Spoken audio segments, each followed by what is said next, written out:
Hello, today I want to talk to you about what I believe to be the most common fundamental fear and limiting belief that every single one of us have, and help you shift it in a very short period of time within the next few minutes. And that is this belief that we're not good enough. The belief that you hold, or the fear that you're not as good enough as other people.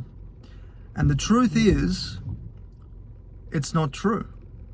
But how can we actually get to this state? How can you actually qualify why you're not good enough? If I were to ask you, why do you feel like you're not good enough? What would come up for you? Is it that you don't have as much money as other people? Or you're not as fit and strong and healthy as other people? Or because you're not in a relationship that you're not good enough? What is actually the reason that you come up with? And how are you able to justify that that's not good enough? Because what is the standard for being good enough? Where does that standard come from?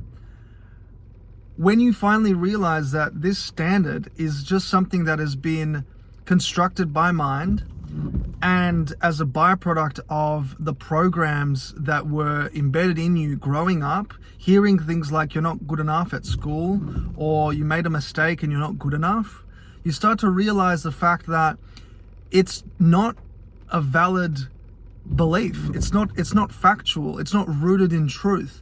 The real truth is, it was just a belief or a fear that was instilled in you from a very early age because of people who carried their own traumas and their own challenges and didn't know any better, and were just looking out for you from a perspective of love, only seeking and striving to improve you and to make you better out of the goodness of their heart, not knowing that it would actually then later in life wreak havoc for you and start to squash down your sense of self-worth.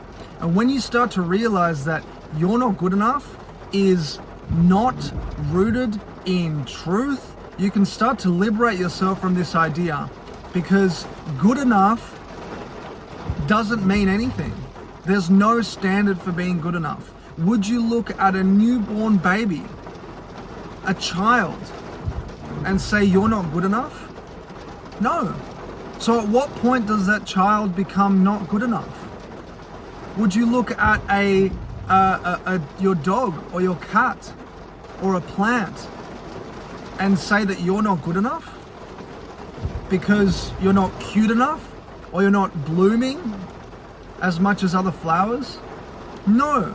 So why do we say that about ourselves? The reality is, it's grounded in falsehood. It has no legs to stand on. It's simply a program that has been running us from a very early age. And as soon as we're able to change the meaning that we attach to it and start to realize that it's just a construction by others, by society, by media, by teachers, by parents, by guardians, by loved ones, we start to realize that it's not actually true. You are good enough because you're here. So I hope that's helpful for you. Always remember, whether it's raining or hailing or sunny outside, whether you feel good or whether you feel bad, whether you make a mistake or whether you succeed, you are always good enough. I love you so much. Have a really beautiful day.